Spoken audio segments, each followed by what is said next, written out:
Day 5 of Orioles camp is completed, and this was a light day. There was no batting practice.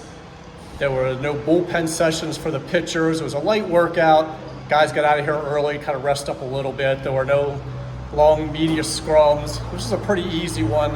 Not a lot of news either.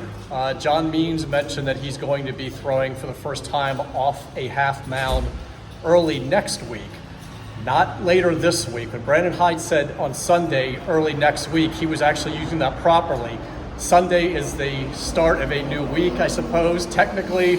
So he knew what he was talking about. It's early next week. This is kind of a deload, as Means put it, where you kind of back off a little bit, rest up, and then once you get on that mound, you really start to ramp it up then. It's kind of more pedal to the metal. So he'll throw early next week. Anthony Santander talked a little bit about going to the WBC, how excited he is for that. He leaves March 6th for Miami to join Team Venezuela. Otherwise, not a whole lot to report here today. No new injuries. Again, that's always big. Hyde did say Santander could play some first base later in camp after he gets back. He's got 9 or 10 first base candidates at this point. Of course, they're looking for a left-handed hitting backup for Ryan Mountcastle. So Santander will get some action at first base later in camp a little bit.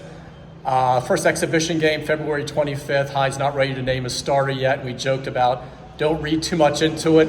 Very rarely does the guy who starts the first exhibition game end up starting on opening day. In fact, I think it never happens. And sometimes they don't even make the club. So we'll see who that's going to be as we get closer to that date against the Twins. But again, don't read too much into it. So a nice late day today, and we'll be back tomorrow for the first full squad workout.